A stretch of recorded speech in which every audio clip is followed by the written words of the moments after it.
Keesokan paginya, sebelum Bagas bangun, ternyata Melati sudah bangun lebih dulu, bahkan wanita ini sudah mandi. Jam masih menunjukkan pukul 4:30 pagi. Meskipun masih lelah dan mengantuk, tapi Melati tidak melupakan tugasnya sebagai seorang ibu dan sekarang kembali menjadi seorang istri. Sebenarnya Bimarni merasa tidak enak hati karena Melati ikut membantunya menyiapkan sarapan pagi ini. Tapi karena sudah terbiasa, Melati tidak merasa keberatan. Tidak lupa menyiapkan kopi pagi untuk laki-laki yang sudah resmi menjadi suaminya. Sambil menguap, Bagas berjalan memasuki ruang makan. Wajahnya kusut dan rambutnya berantakan. Melati pun menghampiri suaminya. "Kopinya, Mas," ujar Melati seraya menyodorkan secangkir kopi hitam dengan sedikit gula. "Makasih, Ayang," ucap Bagas. "Kenapa bangun pagi sekali?" "Karena udah biasa bangun pagi," jawab Melati lalu duduk samping suaminya. "Jadi pengen cepat-cepat malam lagi?" Celetuk Bagas lalu pria ini menyesap kopinya.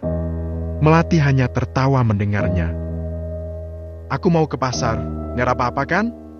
"Sendiri?" "Iya." "Mas teman ya?" "Gak usah, Mas Bagas masih ngantuk. Tidur aja lagi sana." Bagas mengangguk. Pria ini kembali naik ke lantai 2, bukan masuk ke dalam kamarnya melainkan kamar Zio, lalu ia tidur di samping Zio yang belum bangun.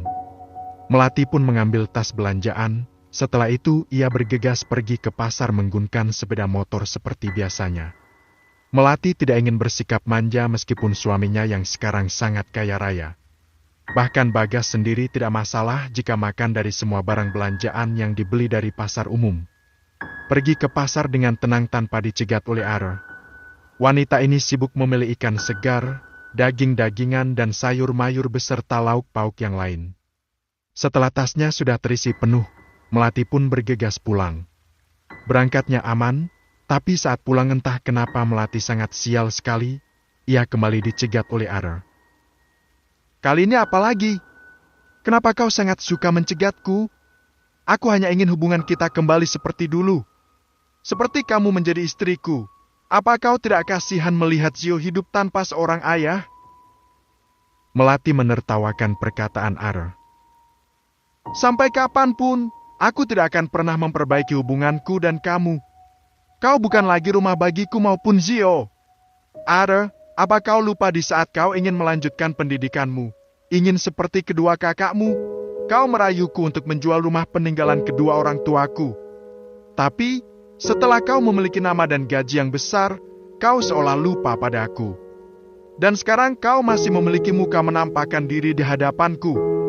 Di mana rasa malumu?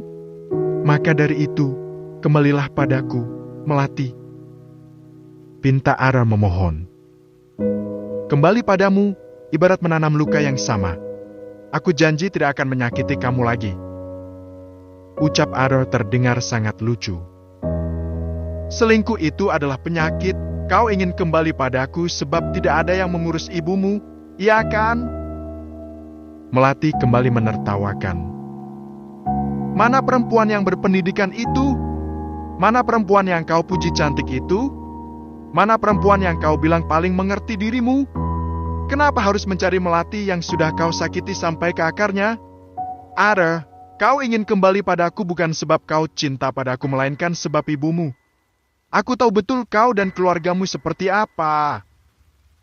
Tidak menunggu jawaban dari Ara, Melati pun langsung pergi dari sana. Tidak lupa ia memutar jalan agar Ara tidak mengikuti dirinya. Ara hanya tertegun di tepi jalan.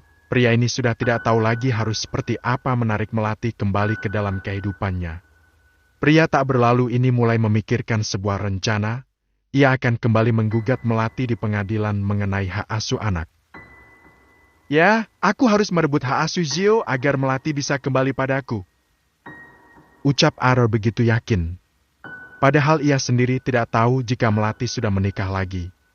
Pria ini pun menghidupkan mesin motornya, kemudian ia pergi dari sana.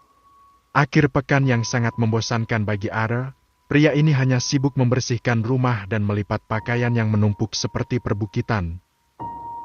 "Celia, bangun!" Dengan perasaan kesal Ara membangunkan istrinya yang sudah jam 8 pagi tapi belum bangun juga. Selia tak bergeming, wanita tidak mau membuka mata apalagi menyahut panggilan suaminya. Dengan perasaan marah dan lelah, Aro mengambil semua pakaian lalu ia lempar ke arah Selia hingga membuat Selia terkejut. "Mas, apa-apaan kamu, ha?" sergah Selia yang tidak terima. "Bangun cepat dan lipat semua pakaian ini. Aku lelah." Selia tercengang, mana pernah ia melipat pakaian seperti ini. "Kamu nyuruh aku mengerjakan pekerjaan seperti pembantu ini? Kamu pikir aku ini babu? Aku sudah capek kerja dan mengurus ibu ditambah lagi mengurus rumah. Sedangkan kau hanya sibuk mengurus diri sendiri dan berkeliaran tidak jelas. Bantu aku sesekali." "Gak mau, aku gak mau melakukan pekerjaan rumah apapun." Suami istri ini pun berdebat, keduanya sama-sama keras kepala tak ingin mengalah. "Kamu bisa antar semua pakaian ke laundry, gitu aja dibuat susah. Kalau begitu, uang bulanan kamu aku potong 1 juta untuk ongkos laundry." Ujar Aro membuat Selia marah tidak terima. "Tega kamu, Mas. Saat aku menikah dengan Melati, semua pekerjaan rumah dia selesai sendiri. Tidak seperti kamu, manja. Melati sangat penurut, tidak seperti kamu yang suka keluyuran tidak jelas. Melati juga mau ngurus ibu aku, bahkan dia selalu memasak dan membuatkan aku kopi. Bandingkan terus aku dengan mantan istrimu yang tidak berguna itu. Kau sendiri yang bilang kalau Melati tidak berguna, kenapa sekarang malah membela dia, ha? Aku tidak mau tahu. Jika kau tidak membantu pekerjaan rumah, jangan harap kau akan mendapatkan jatah uang dariku." Ancam Aro. Kemudian pria ini keluar dari kamar. Nyatanya menikah dengan Selia tak seindah yang Aro pikirkan. Selia tidak bisa melakukan apapun sesuai keinginannya. Selia hanya bisa mengamuk, membuang semua pakaian yang ada. Menikah dengan Aro nyatanya tak seindah yang ia pikirkan. Pria yang semula roal dan selalu bersikap manis padanya kini telah menunjukkan sifat aslinya. "Kamu bertengkar lagi sama Selia?" tanya Bu Wiwin. "Aro, kalau begitu cari ini ibu perawat aja seperti kemarin. Ibu yakin? Ibu bosan gak ada teman yang bisa diajak bicara. Andai aja kalau ada Zio dan Melati." "Sabarlah dulu, Bu. Aku ingin merebut hak asuh Zio agar Melati mau kembali padaku. Melati tidak bisa hidup tanpa anaknya. Aku yakin jika aku bisa merebut hak asuh Zio, Melati pasti mau rujuk sama aku. Ibu dukung rencana kamu, yang penting mereka pulang." Ujar Bu Wiwin. "Ibu bantu doa ya?" Bu Wiwin mengiyakan. Ia sangat berharap jika Melati kembali ke rumah ini. Jika dulu Melati yang merasa hambar dan hampa pada rumah tangganya, sekarang gantian Aro yang berada di posisi mantan istrinya. Menikah dengan perempuan cantik bukan jaminan bagi Aro jika ia mau melakukan sesuai perintah suaminya. Bahkan, hampir 2 minggu Selia tidak mau diajak berhubungan badan, bahkan wanita itu hanya sibuk pada kesenangan dirinya sendiri. Pergi pagi pulang malam dengan dalih bosan berada di rumah. Aro dapat merasakan perbedaan saat bersama Melati dan Selia. Pakaian yang biasa bersih, wangi dan rapi lalu tinggal pakai, nyatanya sekarang ia kerjakan sendiri meskipun ada laundry, tapi bagi Aro semua itu hanya buang-buang uang. "Mas, aku minta uang dong. Aku mau ke salon," pinta Selia dengan santainya. "Aku tidak punya uang," sahut Aro yang saat ini tengah sibuk menyetrika pakaian. Selia mendengus kesal. "Aku nggak mau tahu. Aku minta uang sekarang juga. Kalau kamu mau uang, setidaknya kamu bisa mengurus suamimu dan ibuku." Selia tertawa mendengarnya. "Kamu pikir aku babu? Aku udah capek-capek hamil anak kamu. Jangan gitu dong." Ara tidak menghiraukan, pria ini masih fokus pada pekerjaannya. "Buatkan aku kopi," titah Aru. "Gak mau, kamu bikin sendiri aja," tolak Selia. Secangkir kopi pun Selia tak sudi membuatkannya padahal Ara adalah suaminya. Pria ini menghentikan pekerjaannya lalu ia menatap Selia dengan perasaan marah yang tertahan. "Selia, aku ini suamimu. Seharusnya kau bisa menuruti omonganku. Mas, aku menikah dengan kamu untuk jadi ratu, bukan babu. Bukankah kau hanya mencintai kecantikanku dan menikmati tubuhku? Kenapa kau meminta lebih? Aku bukan melati yang mau hidup menderita apalagi mengurus ibumu. Selia! Bentak Aro dengan mata melebar. Bukannya takut pada sang suami, wanita ini justru mengangkat tinggi wajah angkuhnya seolah menantang Aro. Tidak masalah jika kau tidak memberiku uang. Jangan lupa jika laki-laki bukan hanya kau seorang di dunia ini. Ucap Selia dengan seringai mengejek. Wanita ini pun bergegas pergi tanpa menghiraukan Are. Tidak masalah jika Are tidak memberi uang atau kepuasan pada dirinya karena semuanya sudah Selia dapatkan dari mantan pacarnya yang bernama Marques. Selia pergi ke mall setelah Marques memberinya uang. Tanpa sengaja wanita ini melihat Melati dan Zio yang berada di salah satu stor pakaian mahal. Dengan gaya sombongnya ia menghampiri Melati. Kebetulan sekali saat itu hanya ada Melati dan Zio karena Bagas sedang bekerja jadi tidak ikut. Aduh, si janda. Sok-sokan memilih pakaian mahal. Emang sanggup bayar? Ujar Selia yang merendahkan Melati. Aku jadi janda juga sebab wanita murahan seperti dirimu. Iya kan? Melati tertawa. Tapi aku sangat berterima kasih kepadamu yang sudah membuat aku menjadi janda. Bagaimana? Enak nikah sama Are? Sekali lagi Melati tertawa. Enak dong. Kenapa tidak enak? Bohong Selia padahal rumah tangganya hampir setiap hari isinya hanya pertengkaran saja. Melati pun mengambil satu kemeja seharga 2 juta, Selia malah menertawakannya. Hai Melati, kemeja itu seharga 2 juta. Emang kamu sanggup membayarnya? Punya uang dari mana kamu? Sanggup atau tidaknya, bukan urusan kamu. Terus, kamu pikir kamu aja yang punya uang? Selia menertawakan Melati, ia melipat kedua tangannya di dada lalu kembali mengejek Melati. Sekalipun kau punya uang, sudah pasti kau menjual dirimu. Berapa hargamu? Sekalipun aku menjual diri, setidaknya ada harga yang harus dibayar. Bedakan sama kamu, pencuri barang orang. Perampok maksudku.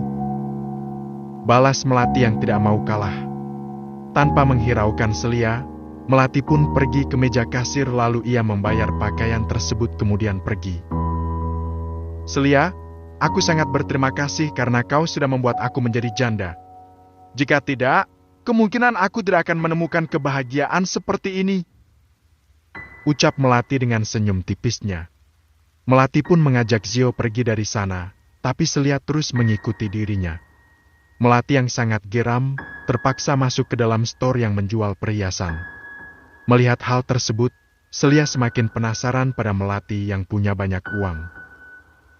Penampilan Melati tidak seperti dulu, dia terlihat seperti wanita berkelas. Sebenarnya dia kerja apa? Selia geram. Ia tidak mau disaingi oleh Melati. Selia pun menarik tangan Melati dengan sangat kasar. Ha Melati, sudah pasti kau ini simpanan suami orang. Iya kan? Tuduh Selia setengah tertawa. Seharusnya sebelum kau menuduhku seperti itu, ada baiknya kau berkaca pada dirimu yang dulu pernah menjadi simpanan suamiku. Selia, aku bukan barang diskonan seperti kamu yang mau tidur dengan suami orang di atas ranjang hanya demi uang. Jawab Melati kemudian wanita ini bergegas pergi. Merasa tidak nyaman dengan kehadiran Selia, pada akhirnya Melati memutuskan untuk pulang.